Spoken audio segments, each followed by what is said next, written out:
you. I'm Gabriela Jacqueline Naboribe, a third semester university student in the degree of Modern Languages in the Autonomous University of Baja California Sur. And this video will be about the life of Samuel Johnson, the dictionary man, his achievements and the impact of his work and English language. With nothing more to say, let's get started.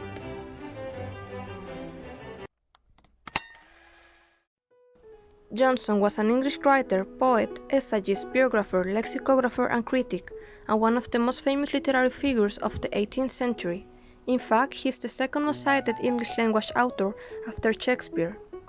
He was born in Lichfield, Staffordshire on September 18, 1809.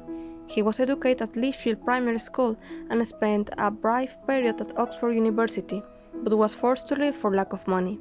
Unable to find teaching work, he dedicated himself to a career as a writer. In 1835, he married Elizabeth Porter, a widow 20 years older than him. In 1837, Johnson moved to London, where he struggled to support himself through journalism, writing on a wide variety of subjects, where he gradually acquired a literary reputation. Johnson's wife passed away in 1852, and more than 20 years later, Johnson passed away on December 13, 1884.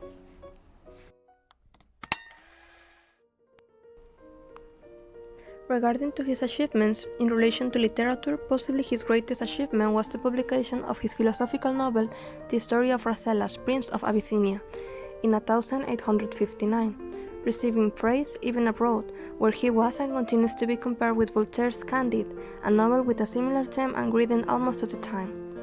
In relation with languages, Samuel Johnson's greatest achievement was the compilation of his Dictionary of the English Language, commissioned by a printers' union in 1847, a task that took him 8 years to complete with the help of 6 assistants. The dictionary was published on April 15, 1855.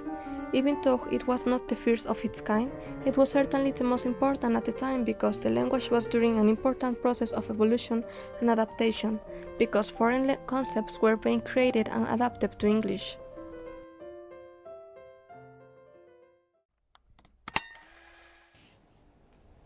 In conclusion, from my point of view, learning history is important. It helps us to know why and how we are where we are. That is why remembering educational and cultural figures is important, because it helps us to understand the present through the past and idealize a better future, as it teaches about society and culture. Personally, I think that knowing about these figures invites you to think that you could do something remarkable enough so that people in the future will remember you. Well, it seems that this is the end.